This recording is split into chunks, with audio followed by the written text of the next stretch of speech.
¿Has sentido que estás siendo atacado por fuerzas invisibles que drenan tu paz, bloquean tu avance y enturbian tu mente sin razón aparente? La Biblia no guarda silencio ante estas realidades espirituales.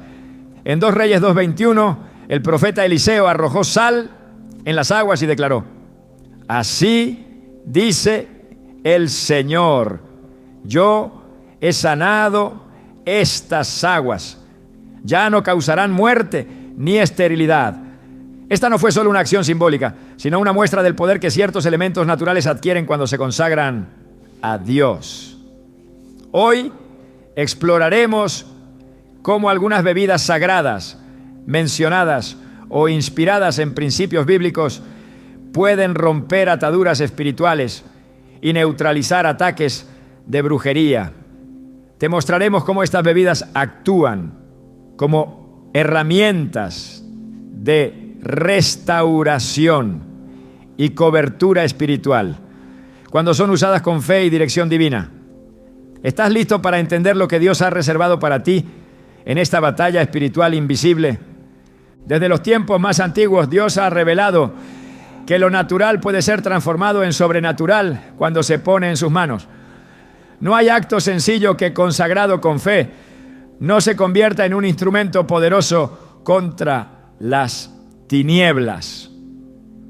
A lo largo de la historia bíblica encontramos cómo el agua, el aceite, el vino y otros elementos ordinarios fueron elevados por Dios para cumplir propósitos extraordinarios.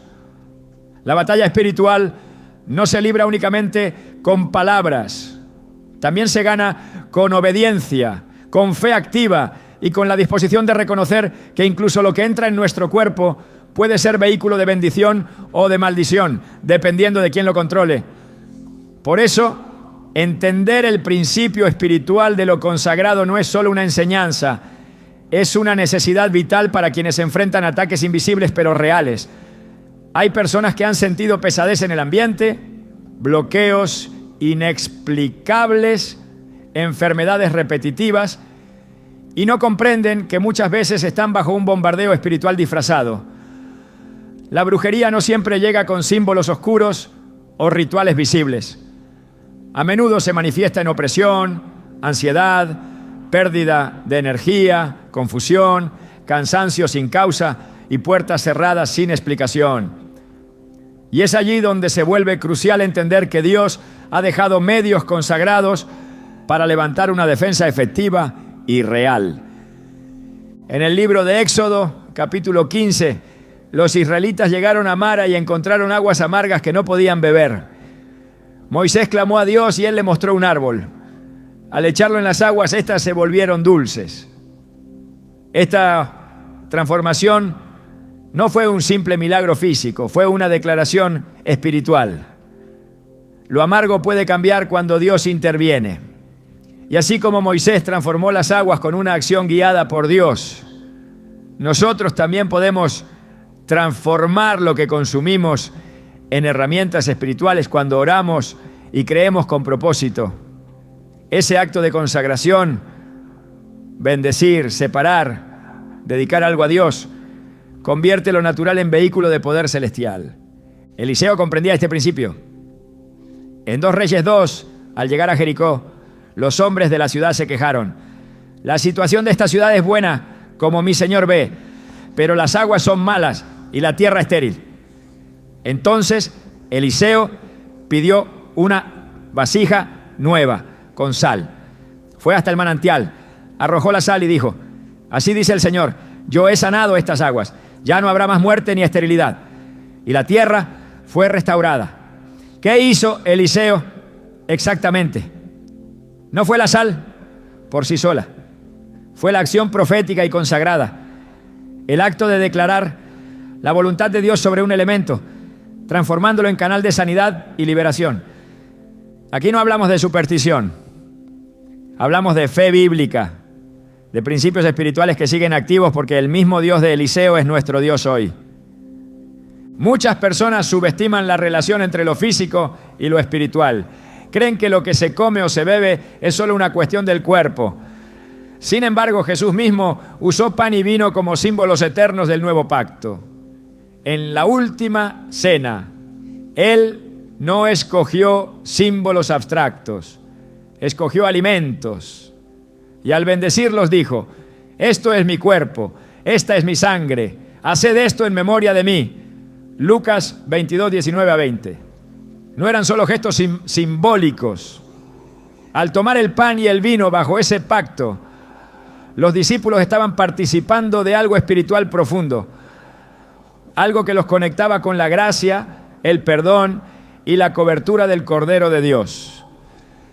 La consagración no es un ritual vacío, sino una declaración activa de autoridad.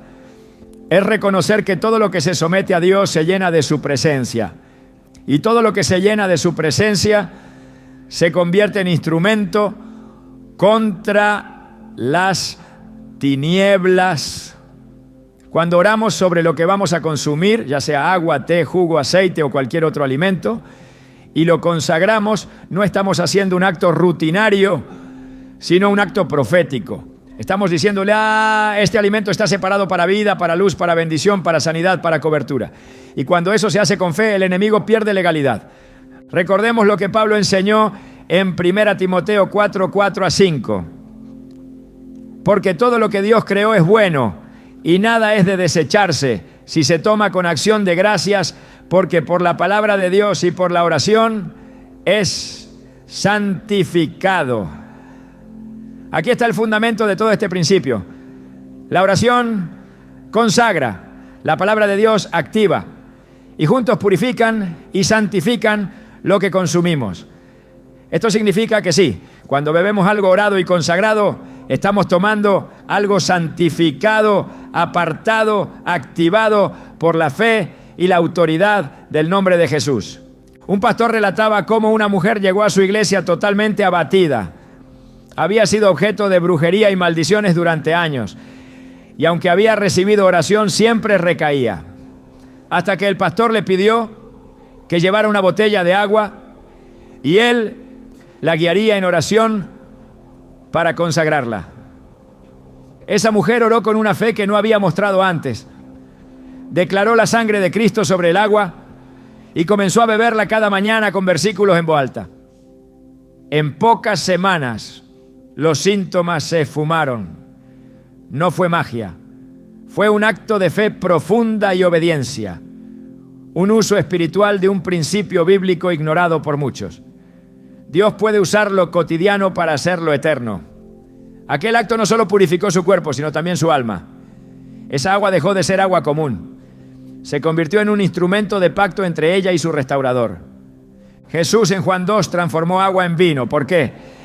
Porque donde no hay recursos, Él provee. Donde hay vacío, Él llena. Y lo hace a través de lo que tenemos a mano.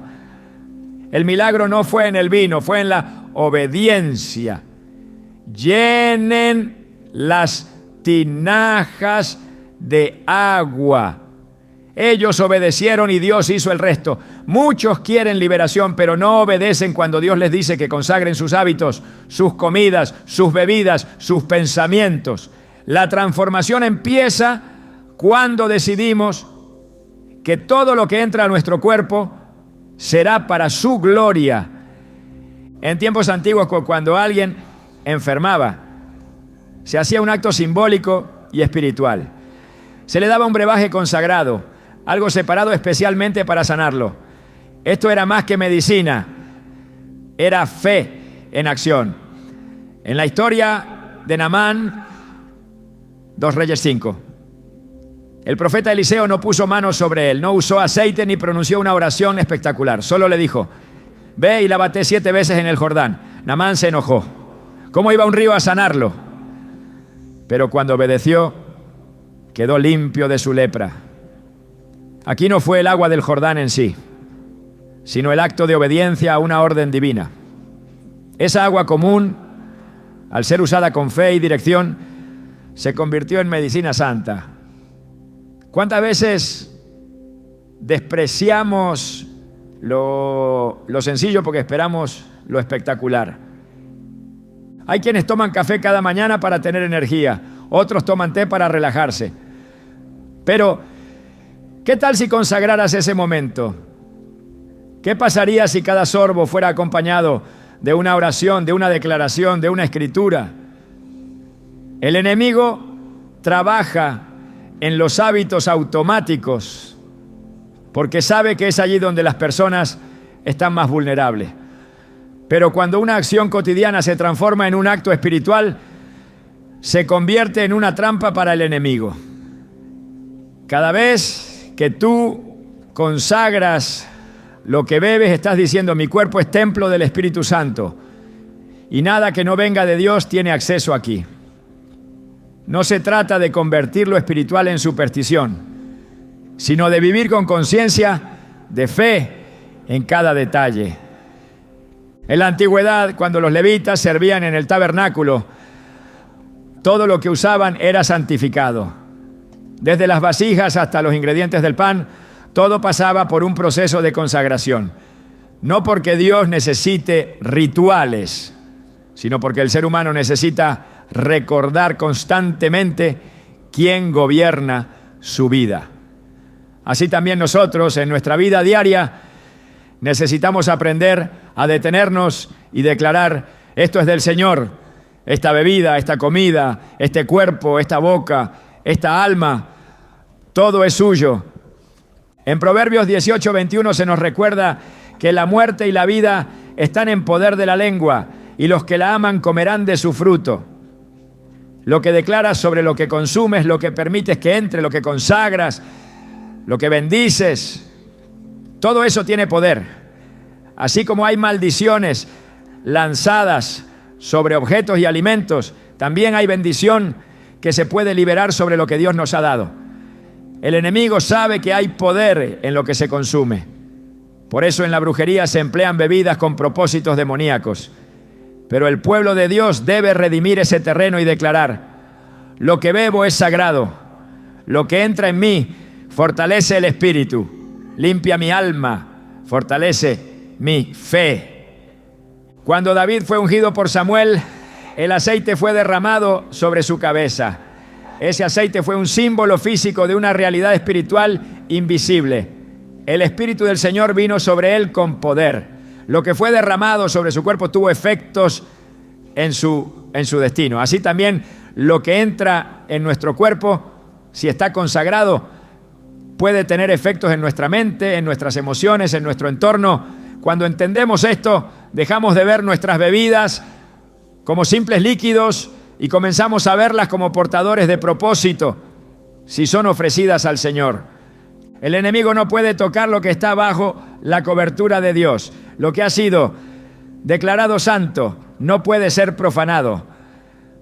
Por eso es tan importante entender este principio. Lo consagrado es intocable. No importa cuán oscuro sea el ataque, si tu vida, tus palabras, tus hábitos, tus alimentos, tu entorno están consagrados, el enemigo huye. Santiago 4:7 lo dice con claridad: someteos pues a Dios, resistid al diablo y huirá de vosotros. Pero el sometimiento no es abstracto, se manifiesta en cada acto diario, en cada decisión de separar algo para el reino. Muchos piensan que la guerra espiritual se pelea solo en la iglesia, pero también se gana en la cocina, en la mesa, en el vaso que levantas con oración.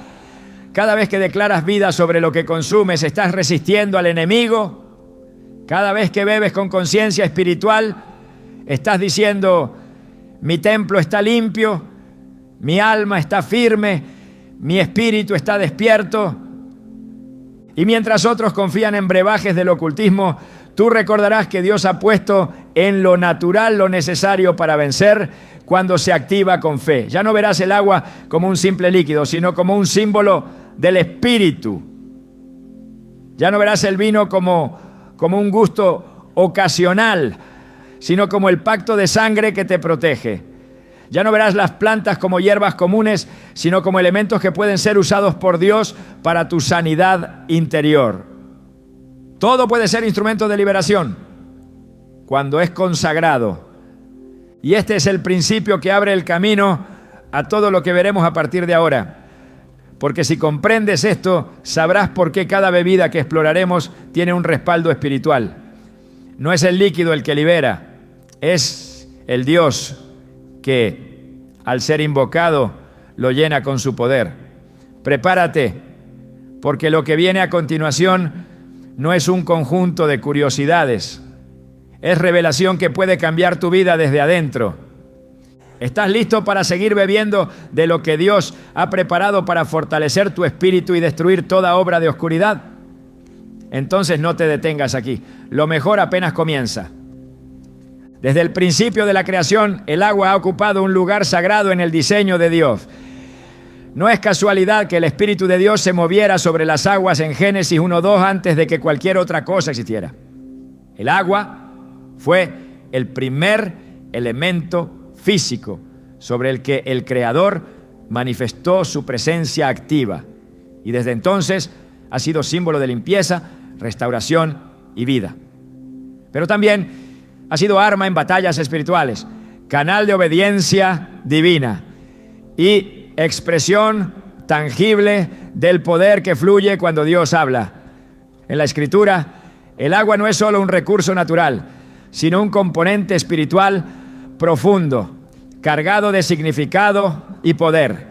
Jesús mismo declaró que quien bebiera del agua que Él da jamás tendría sed, porque esa agua se convertiría en una fuente que brota para vida eterna. Lo dijo en Juan 4:14, al encontrarse con una mujer marcada por la vergüenza y la marginación, mostrando que el agua que Él ofrece no solo calma el cuerpo, sino que limpia el alma, disuelve el peso de la culpa y rompe con cadenas invisibles que los ojos no pueden ver, pero el espíritu sí reconoce. El poder del agua va más allá de su estructura física. En la Biblia representa una transición entre lo viejo y lo nuevo, una separación entre lo profano y lo sagrado. El pueblo de Israel cruzó el Mar Rojo para dejar atrás la esclavitud. Luego cruzó el Jordán para entrar en la tierra prometida. Ambos eventos fueron actos espirituales y ambos involucraron el agua como instrumento de paso y transformación. No fue simplemente geografía, fue propósito divino.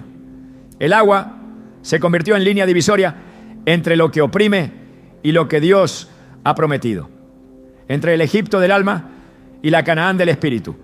Cuando entendemos esto, también comprendemos que hay aguas que deben ser atravesadas para que se rompan ciclos, y hay aguas que deben ser tomadas con propósito para que cesen opresiones. La brujería trabaja con elementos y muchas veces manipula sustancias líquidas porque el enemigo intenta pervertir lo que Dios creó para bendecir. Pero el agua, cuando es consagrada, no puede ser tocada por las tinieblas. Cuando se ora sobre ella y se somete a la autoridad de Jesucristo, su propósito se alinea con el cielo, se convierte en agua viva, en canal de paz, en escudo contra lo que pretende contaminar desde lo invisible. En Juan 7:38, Jesús afirma que el que cree en mí, como dice la Escritura, de su interior correrán ríos de agua viva.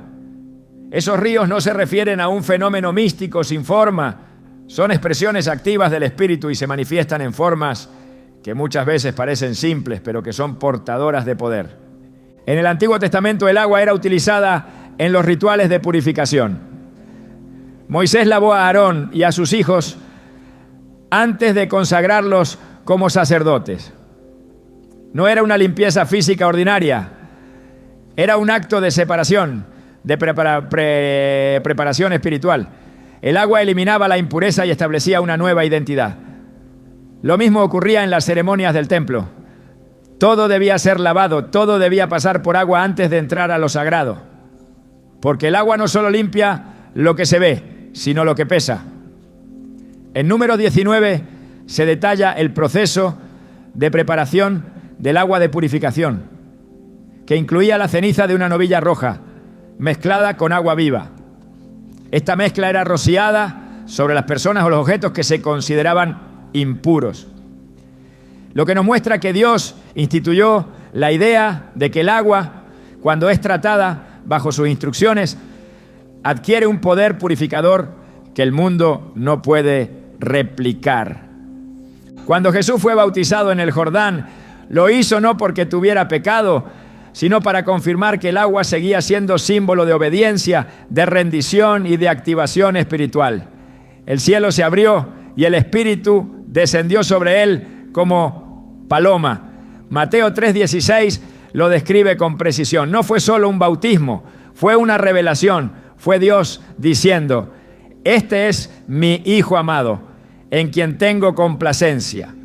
Esa declaración no vino antes del agua, sino después.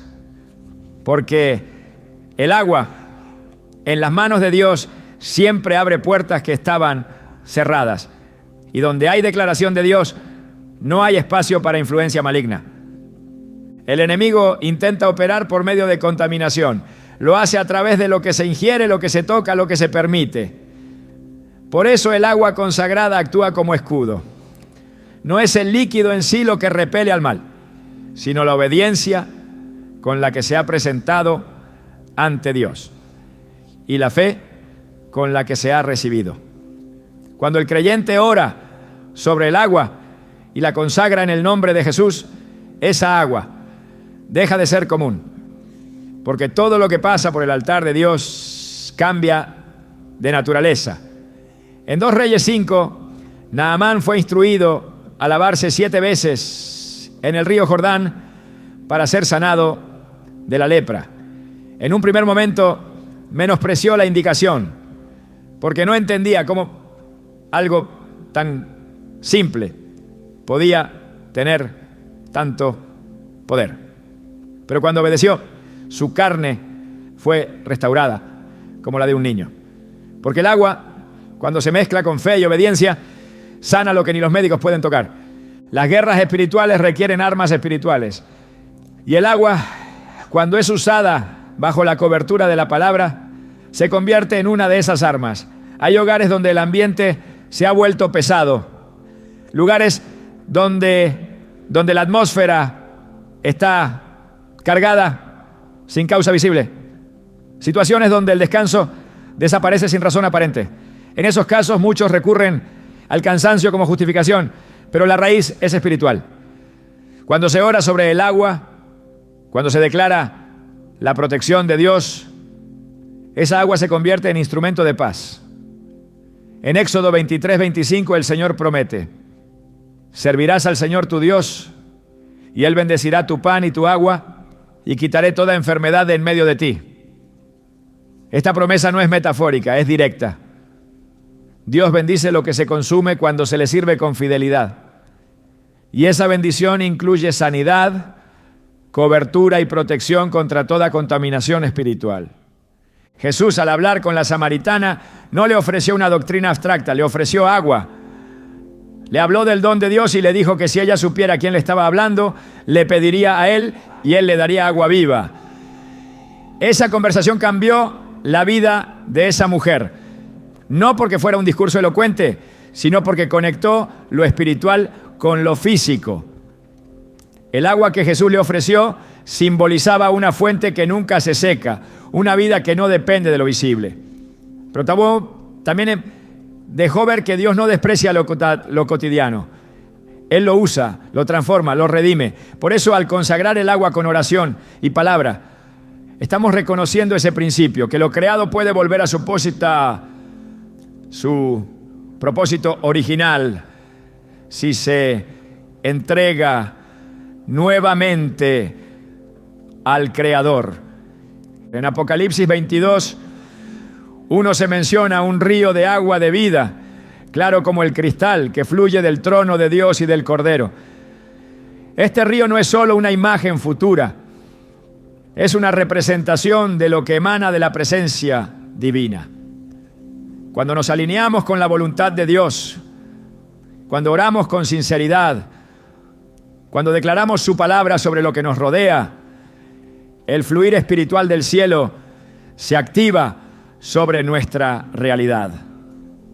Y aunque no podamos ver ese río con nuestros ojos naturales, podemos experimentarlo cuando nos acercamos con fe.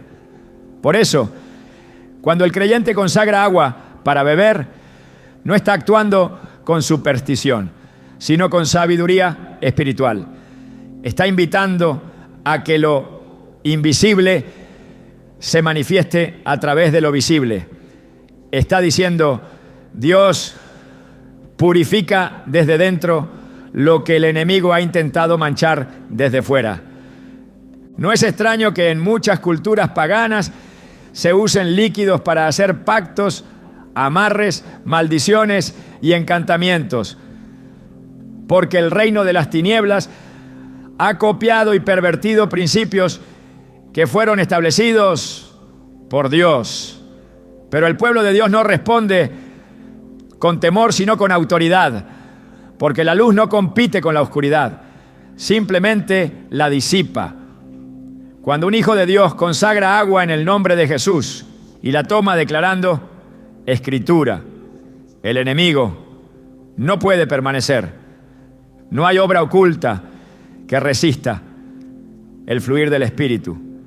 No hay opresión que soporte la verdad proclamada con fe. El mismo Jesús fue traspasado en la cruz y de su costado brotaron sangre y agua. Ese detalle, registrado en Juan 19:34, no es menor. Fue testimonio de que la redención involucra sangre para el perdón, pero también agua para la limpieza. Dios quiso dejar un mensaje completo. Lo que Él ofrece no solo paga la deuda, sino que también restaura. Por eso, al tomar agua con fe, al orar sobre ella, al declarar que es símbolo de ese símbolo de esa restauración, estamos activando un principio que fue sellado en el Calvario. No para que adoremos el agua, sino para que honremos al Dios que la creó como instrumento de vida y liberación. Muchos creyentes han subestimado el poder de lo sencillo. Han olvidado que Dios usó una vara para abrir el mar, un cuerno para derribar murallas, una piedra para vencer a un gigante. También usa el agua, pero solo cuando es colocada bajo su dominio, cuando se toma con reverencia, cuando se entiende que no es una bebida común, sino una extensión de la gracia que purifica, que protege, que despierta. No importa si el ataque viene en forma de envidia, maldición, manipulación espiritual o confusión emocional. Cuando el agua ha sido consagrada, se convierte en barrera, en escudo, en limpieza. No hay espacio para la oscuridad donde fluye el agua viva. No hay maldición que se mantenga donde el alma se nutre de lo que Dios ha bendecido. Por eso, cada vez que el creyente toma agua orada, debe hacerlo con gratitud y con expectativa. Debe recordar que está recibiendo más que hidratación, está recibiendo alineación, está permitiendo que algo tan cotidiano como un sorbo de agua se convierta en un acto de guerra espiritual. Y esa es la mayor victoria, cuando lo invisible de Dios se manifiesta a través de lo visible que Él ya ha provisto. Así como el Espíritu se movía sobre las aguas al inicio de todo, también hoy se mueve sobre las aguas que se le presentan en oración. El principio no ha cambiado. Lo que ha sido entregado a Dios, Él lo usa. Y lo que Él usa, ningún poder contrario puede tocar. La batalla espiritual es real. Pero también lo es la autoridad que Dios ha puesto sobre su pueblo. El agua, cuando se activa con fe, se convierte en río de vida. Y todo lo que ese río toque, vivirá. Y si has entendido esto, entonces estás listo para descubrir cómo otras bebidas, también creadas con propósito, pueden ser consagradas para romper yugos aún más profundos.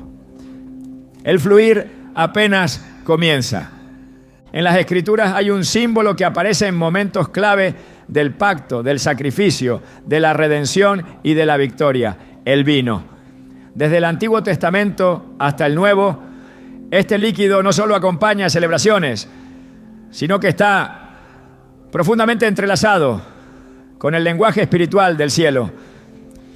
Cuando Jesús tomó el cáliz en la última cena, no eligió al azar un elemento simbólico. Eligió el vino como expresión de su sangre, derramada por la humanidad, como el sello de un nuevo pacto entre Dios y los hombres. En Lucas 22:22 leemos: Esta copa es el nuevo pacto en mi sangre, que por vosotros se derrama. No era solo un acto ritual, era una activación eterna. Desde ese instante, cada vez que el vino es consagrado y bebido bajo la autoridad de ese sacrificio, se convierte en recordatorio viviente del poder que la sangre de Cristo ejerce sobre toda maldición, sobre toda opresión, sobre todo ataque espiritual, incluido el que proviene de las obras ocultas de las tinieblas. El vino representa vida, pacto, redención, protección. En un mundo natural es una bebida más, pero en el reino de Dios es símbolo de cobertura espiritual. El enemigo ha intentado pervertir este símbolo como lo ha hecho con tantos otros, pero no puede eliminar su propósito original, porque aquello que Dios ha establecido permanece más allá del tiempo y la corrupción.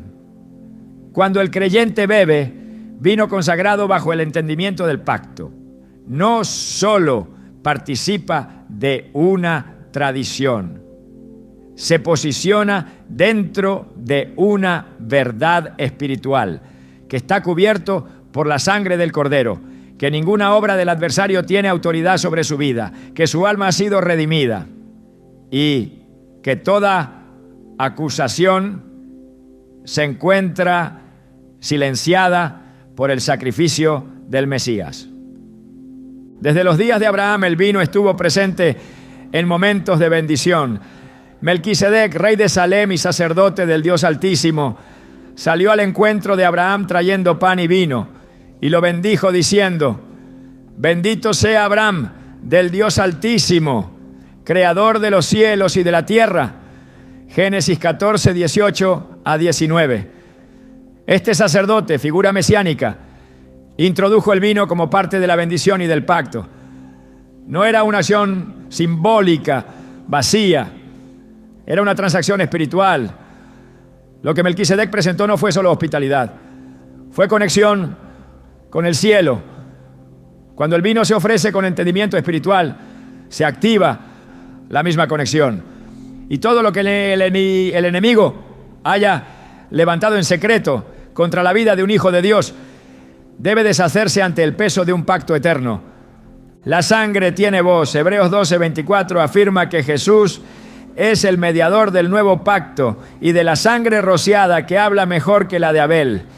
Mientras la sangre de Abel clamaba por justicia, la de Cristo proclama perdón, redención, cobertura y restauración. Cuando se toma vino bajo la fe de este pacto, se está participando de esa voz que habla desde el cielo. Y donde la sangre habla, el infierno guarda silencio. La brujería opera con pactos de destrucción, de dominio, de manipulación. Pero el pacto de Cristo anula todos los demás. No hay conjuro, hechizo, ni declaración maligna que pueda resistir el peso del pacto sellado con sangre divina. Jesús no solamente ofreció el vino en la última cena, también lo rechazó en la cruz. En Marcos 15:23 se dice que le ofrecieron vino mezclado con mirra, pero él no lo tomó. No porque despreciara el vino, sino porque debía cargar con el sufrimiento completo, sin alivio, para que nosotros pudiéramos recibir el consuelo completo, sin condena. Fue en el derramamiento total de su sangre que el pacto fue consumado. Por eso cuando el vino se consagra, no se toma a la ligera. Es una proclamación. El precio fue pagado, la deuda ha sido cancelada. Y todo intento del enemigo de reclamar autoridad sobre mi vida es ilegal. El vino en la mesa del creyente se convierte en una señal visible de una realidad invisible. Que hay una cobertura activa, que hay una redención viva, que hay una autoridad que no puede ser disputada por las fuerzas espirituales del mal. En el contexto espiritual, el vino consagrado actúa como sello. Así como la sangre de los corderos fue colocada en los dinteles de las casas en Egipto para que el ángel de la muerte no entrara, así también el pacto con la sangre de Cristo protege las puertas del alma y del espíritu. En Éxodo 12:13 leemos: y la sangre Os será por señal en las casas donde vosotros estéis, y veré la sangre y pasaré de vosotros. Este principio no ha sido abolido. La sangre sigue siendo señal. El vino sigue representando esa señal. Y el enemigo lo sabe. Por eso huye donde hay pacto, donde hay fe, donde hay declaración de que Cristo reina. La comunión no es un simple acto litúrgico. Es una guerra declarada contra las tinieblas. Cada vez que el creyente toma el vino bajo oración y entendimiento, está diciendo: yo pertenezco al pacto de la sangre. Y esa declaración corta con líneas generacionales de opresión, con ataduras impuestas por las sombras, con la contaminación que ha intentado entrar por puertas abiertas en el pasado. Donde se establece el pacto, se rompe la maldición. Donde se honra la sangre, cesa el ataque. Donde se toma el vino en santidad, se activa una línea de defensa que no puede ser atravesada por ninguna fuerza enemiga. En Cantares 2:4, el amado introduce a la esposa a la casa del banquete y sobre ella está su bandera de amor. El banquete no es solo un lugar de alimento, es un sitio de pacto. El vino representa la celebración del amor del esposo por la esposa, la cobertura que él extiende sobre ella, la seguridad de que ninguna amenaza externa puede profanar lo que ha sido guardado dentro del pacto. Este mismo amor es el que Cristo extiende a su iglesia, y el vino es testimonio visible de ese amor derramado. Cuando se presenta el vino ante Dios en oración, cuando se ora con reverencia, cuando se pronuncian palabras de fe sobre ese cáliz, se está activando una memoria espiritual que el cielo reconoce. No se trata de convertir el acto en rito sin sentido.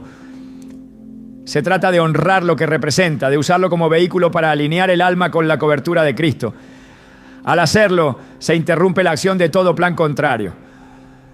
Las palabras pronunciadas sobre ese vino consagrado deben tener un solo propósito: reconocer el señorío de Jesús, agradecer por su sacrificio, declarar que su sangre habla sobre nuestra vida y cancelar toda acusación enemiga.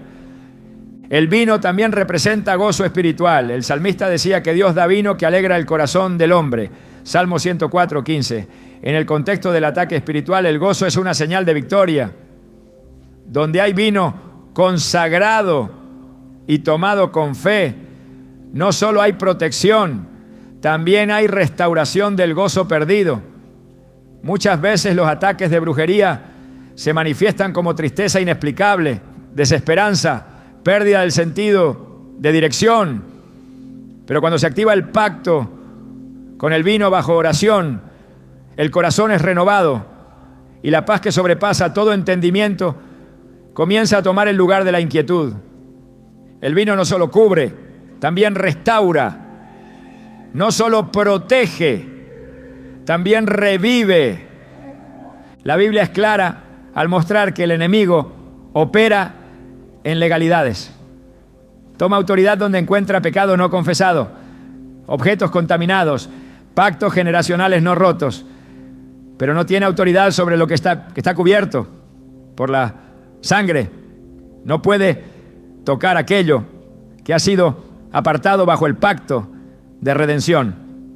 Cuando se toma vino consagrado en oración, se está recordando al cielo, a la tierra y al infierno que hay un pacto en vigor. Un pacto más fuerte que el de los hombres, más firme que el de los siglos, más alto que cualquier obra oculta. Porque este pacto fue sellado por el mismo Hijo de Dios y su sangre no pierde valor. En Apocalipsis 12:11 se declara que los redimidos vencen al enemigo por medio de la sangre del Cordero y de la palabra del testimonio de ellos. La sangre no es una metáfora, es una herramienta de guerra.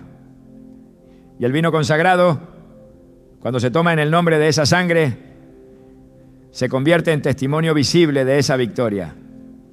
Cada vez que se alza la copa con reverencia, el alma se posiciona bajo la bandera del vencedor. Y no importa cuántas maldiciones hayan sido pronunciadas, cuántos hechizos hayan sido activados, cuántas sombras hayan intentado entrar. Cuando la sangre está presente, el enemigo retrocede, porque no puede permanecer donde Cristo reina. Por eso el vino no debe ser despreciado ni trivializado. En manos del creyente, bajo la guía del Espíritu, se convierte en declaración viva. No se trata de un consumo casual, sino de un acto espiritual profundo.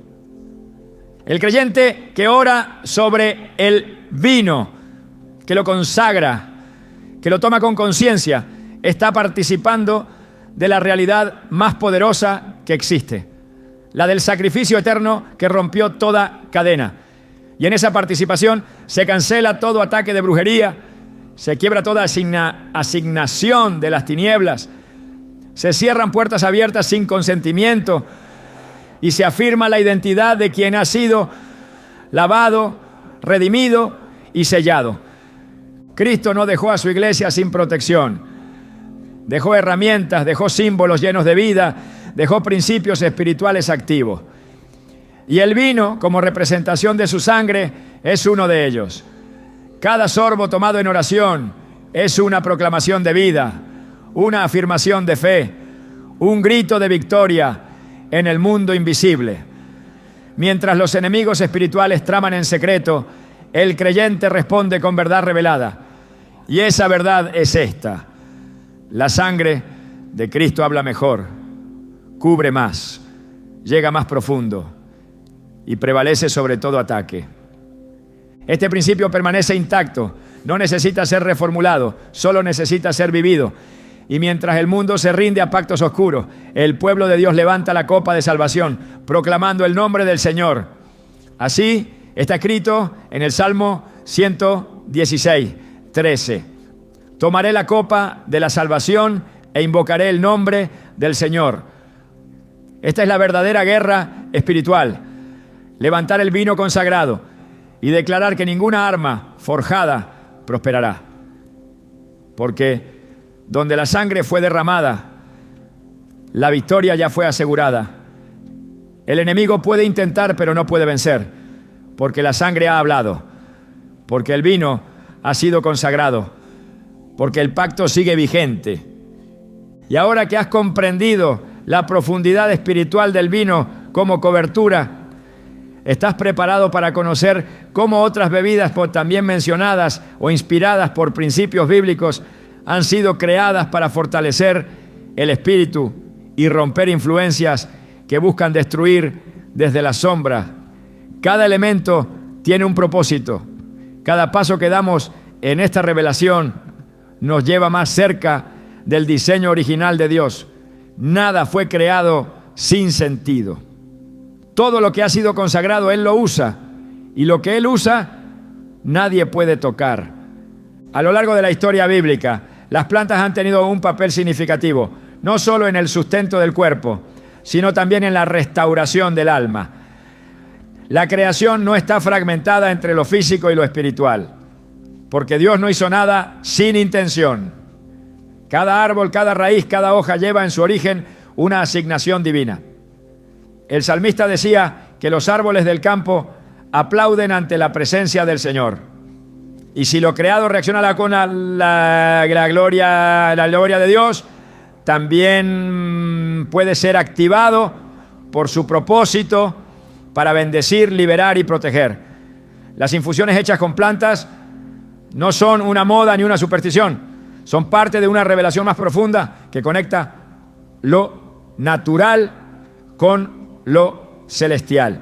Cuando las plantas son consagradas con oración y se usan con entendimiento espiritual, se transforman en herramientas que deshacen cargas invisibles, combaten el desánimo espiritual y rompen la interferencia demoníaca que muchas veces se disfraza de agotamiento o enfermedad crónica. La Escritura habla del hisopo como una planta usada en rituales de purificación.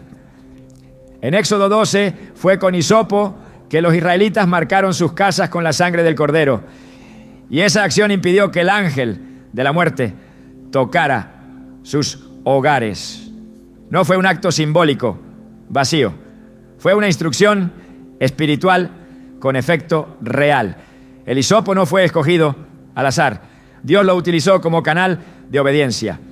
En Salmo 51, 7, David clama: purifícame con hisopo y seré limpio. No solo hablaba de limpieza externa, sino de una purificación interior. Aquí vemos que una planta puede ser instrumento para restaurar una relación rota con lo sagrado y que, usada en oración, no solo se aplica sobre el cuerpo, sino que toca lo profundo del espíritu. Si una simple rama podía evitar la muerte de los primogénitos en Egipto, ¿cuánto más puede hacer una infusión orada? Si está conectada al principio eterno de consagración. Las plantas aparecen en textos proféticos como símbolos de sanidad. En Ezequiel 47, el profeta describe un río que fluye desde el templo y a ambos lados crecen árboles cuyas hojas son para medicina. Apocalipsis 22 repite esta imagen. El árbol de la vida y las hojas del árbol eran para la sanidad de las naciones. Esta conexión entre lo vegetal y lo espiritual no es alegoría vacía.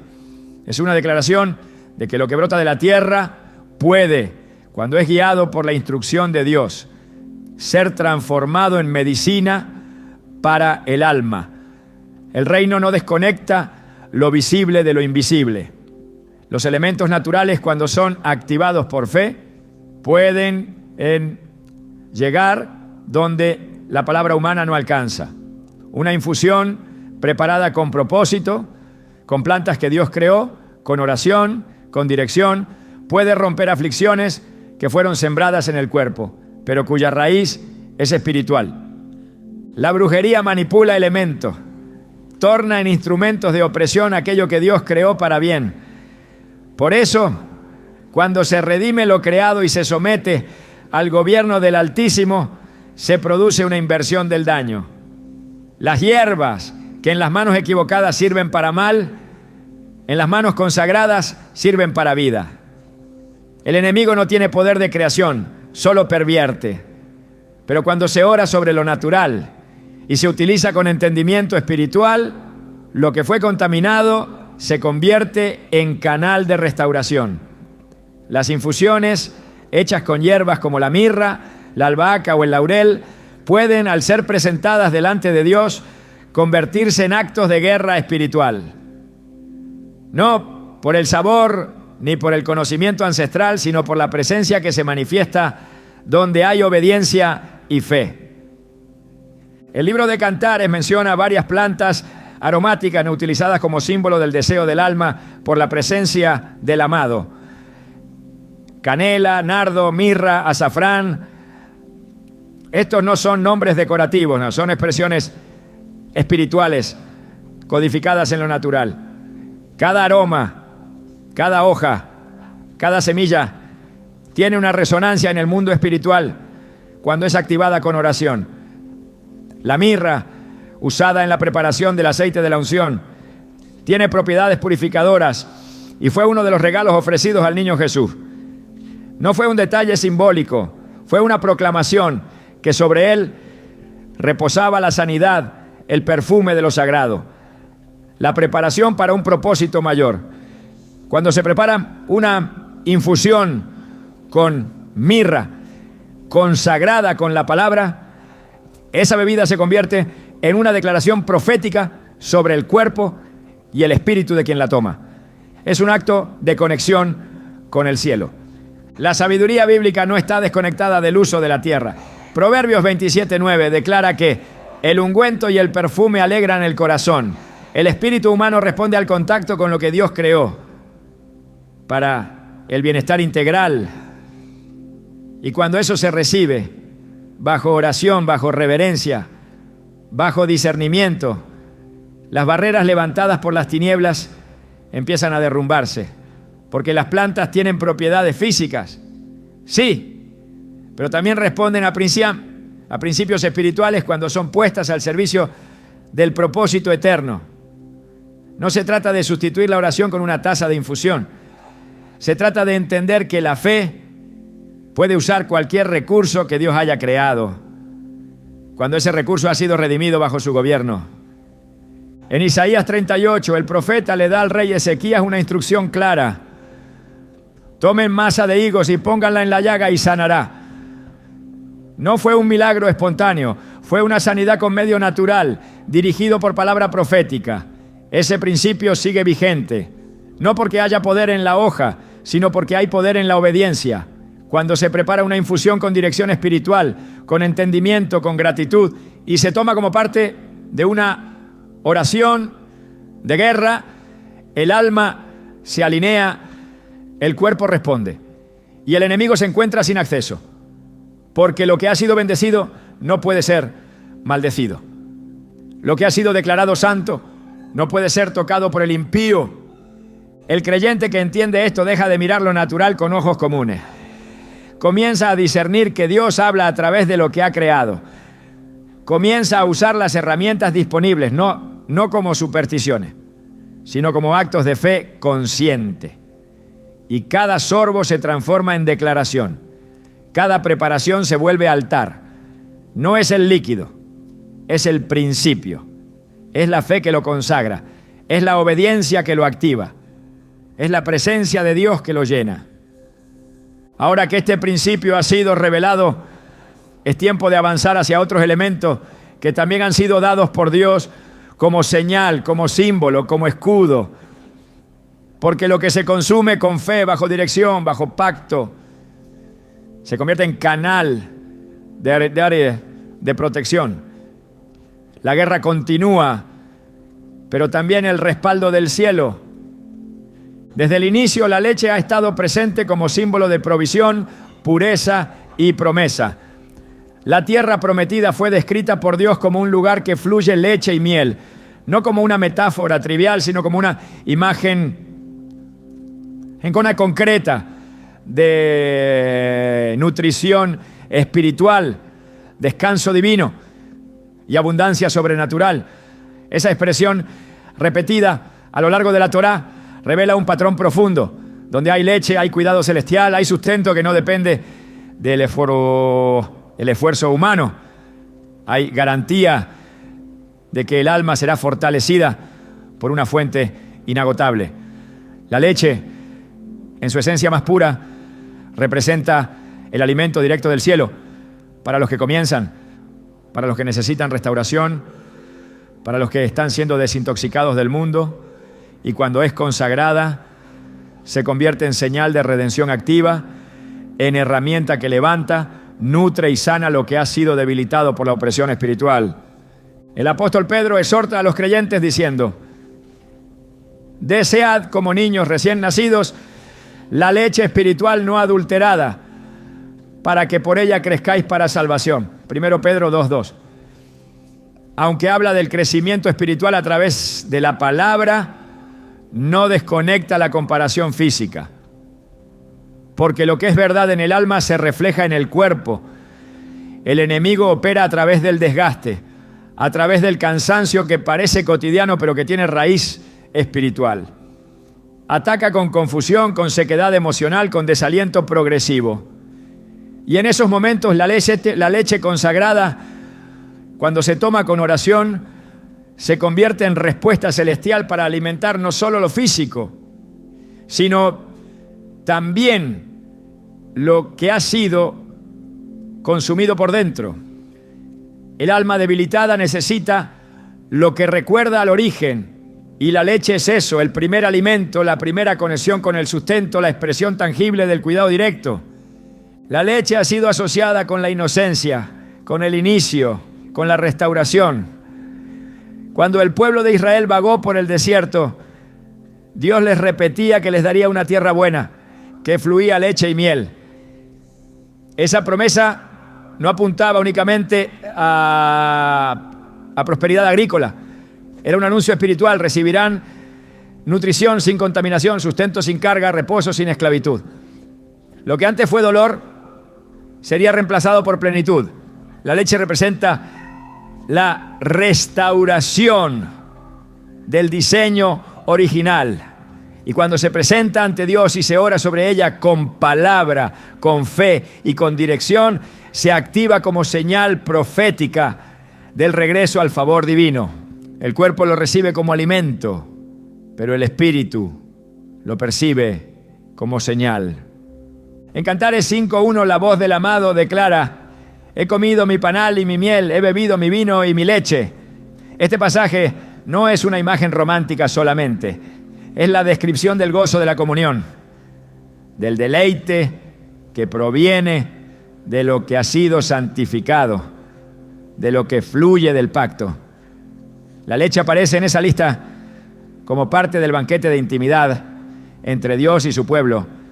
No es cualquier bebida, es una bebida que pertenece al escenario de la adoración, al ambiente donde no hay espacio para la contaminación, donde todo ha sido purificado.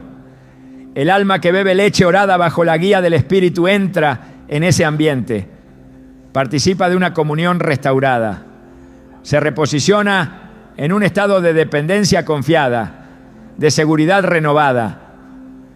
La leche también es un símbolo de la madurez que se desarrolla con mansedumbre. El escritor de Hebreos menciona que hay quienes aún necesitan leche y no alimento sólido, porque no han ejercitado los sentidos para discernir entre el bien y el mal. Este discernimiento es clave cuando se trata de identificar los ataques sutiles del reino de las tinieblas. A veces no llega el golpe directo, sino el debilitamiento progresivo, la pérdida de dirección, la erosión de la fe. En esos momentos Dios no responde con estruendo, sino con cuidado. No lanza fuego desde el cielo, sino que ofrece leche, alimento de reposo, señal de que el alma aún puede ser nutrida y fortalecida. Una taza tomada con gratitud y consagrada con palabra puede restituir lo que el enemigo pensó que había agotado por completo. Cuando se ora sobre la leche se activa ese principio de nutrición sagrada. El creyente declara que lo que va a recibir ha sido apartado, que lo que entra en su cuerpo está cubierto, que lo que se mezcla con su interior ya no está bajo dominio natural, sino espiritual. Y lo que se ofrece como sacrificio de oración no puede ser corrompido por espíritus de ruina, de enfermedad o de angustia. El cuerpo comienza a responder. La mente encuentra claridad. El corazón se aquieta.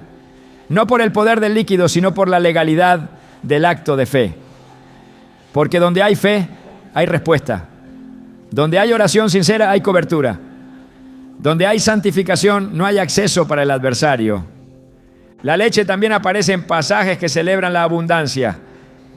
En Isaías 55:1 el Señor invita: todos los sedientos, venid a las aguas. Y los que no tienen dinero, venid, comprad y comed. Venid, comprad. Sin dinero, y sin precio vino y leche. En esta invitación se expresa el corazón del Padre que da sin medida. La leche está al mismo nivel que el vino en esta proclamación. Ambas son bebidas del pacto. Ambas son ofrecidas sin precio, pero con propósito. Ambas son símbolo de que lo que el mundo no puede ofrecer, el cielo lo entrega gratuitamente a quienes lo buscan. Tomar leche bajo esta verdad es más que un acto físico. Es un pacto de recepción. Es una declaración de que la provisión no se detiene, de que la gracia no caduca, de que la nutrición del alma ha sido garantizada por aquel que no retiene lo bueno a quienes caminan con integridad.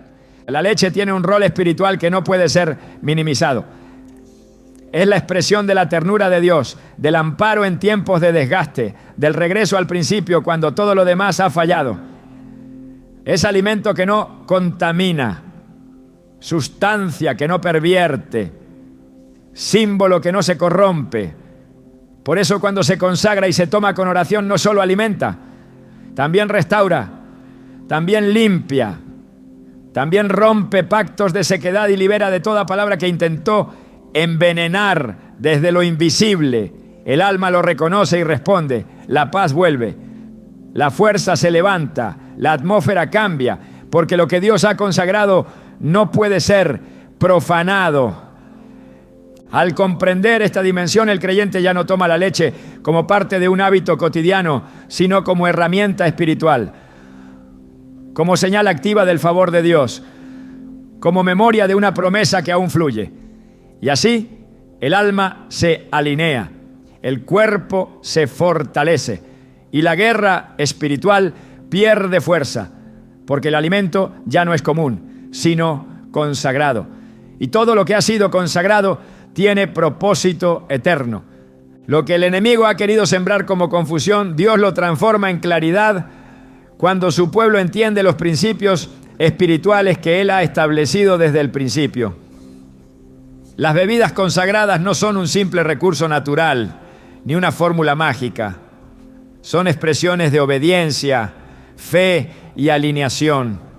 No porque en sí mismas tengan poder, sino porque apuntan a un Dios que ha puesto su autoridad sobre todo lo creado. Y cuando lo creado es devuelto a Él con honra, se convierte en instrumento de guerra, de restauración, de libertad. Así como la palabra se hace carne y habita entre nosotros, también el poder espiritual se manifiesta en lo tangible cuando el corazón del creyente camina en discernimiento. Esta revelación no está destinada a alimentar una espiritualidad superficial, sino a activar una conciencia profunda. Lo que entra en nuestro cuerpo debe estar alineado con lo que Dios ha hablado. Lo que consumimos puede ser parte de nuestra guerra o parte de nuestra derrota.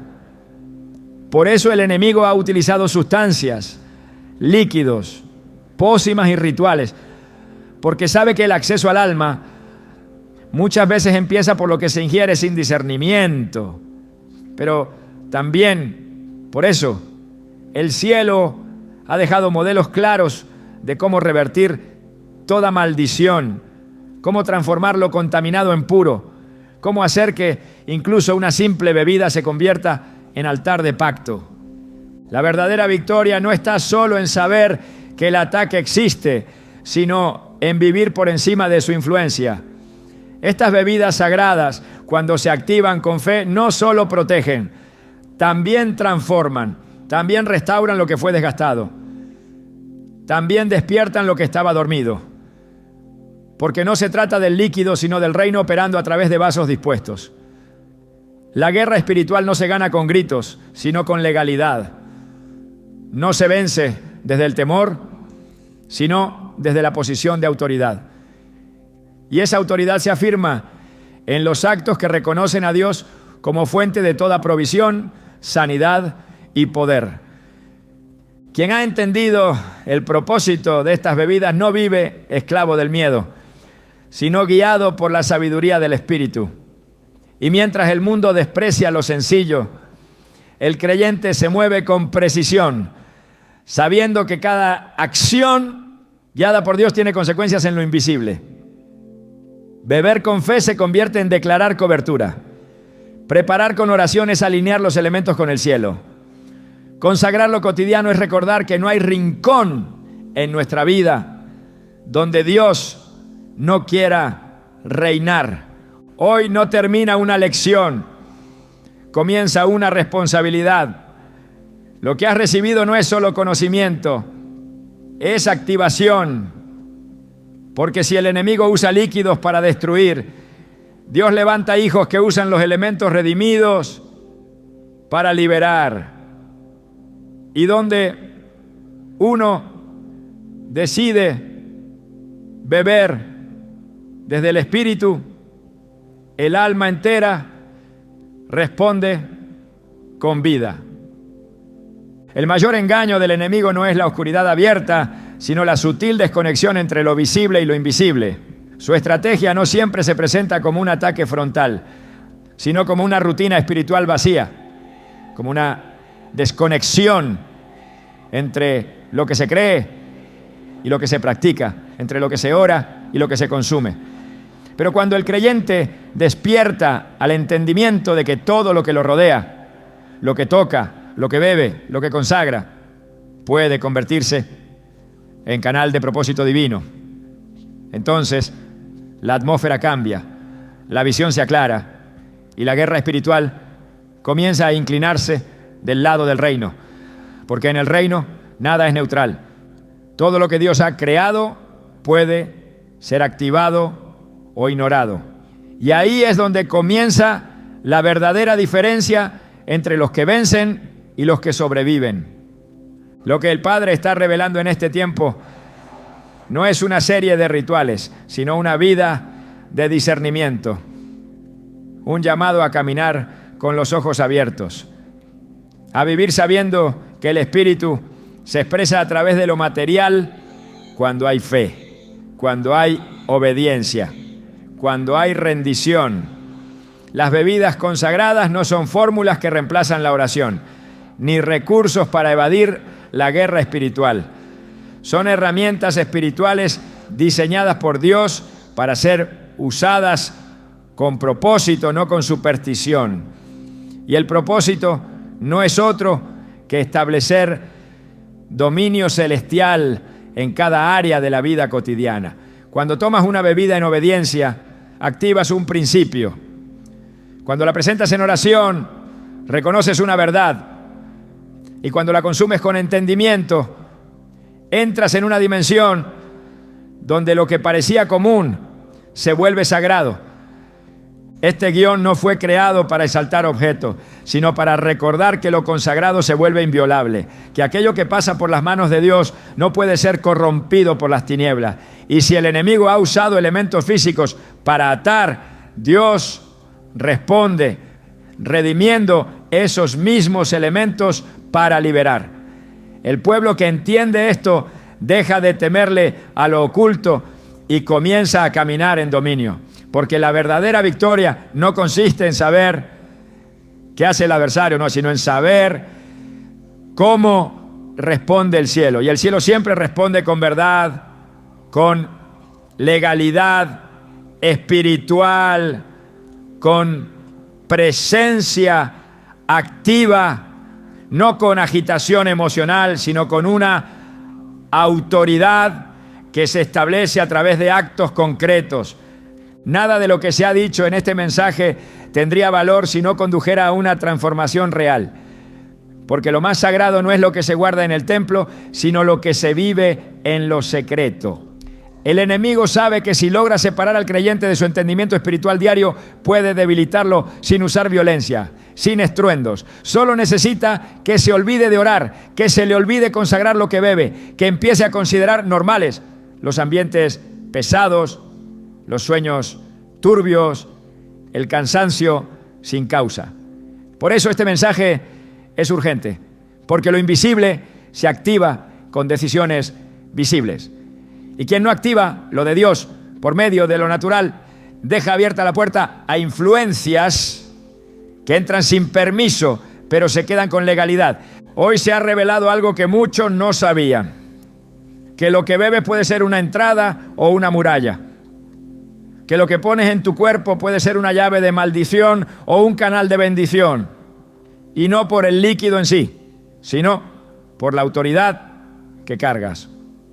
Porque cuando un hijo de Dios consagra una bebida, esa bebida se convierte en testimonio. Testimonio de que hay cobertura. Testimonio de que hay fe.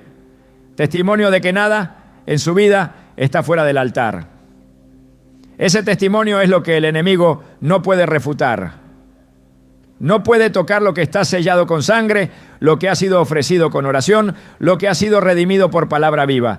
Y si hasta ahora pensaste que la guerra espiritual era un asunto reservado para momentos de oración intensa, para situaciones extremas, para lugares oscuros o prácticas místicas, hoy has descubierto que la batalla también se libra en lo pequeño, en lo que bebes sin orar, en lo que consumes sin preguntarte si has sido contaminado, en lo que dejas entrar sin filtro espiritual, pero ahora también sabes que Dios no te dejó sin defensa, que cada bebida puede ser instrumento de poder si es activada con fe, que cada sorbo puede ser un acto de restauración, que cada taza puede convertirse en altar, en escudo, en profecía.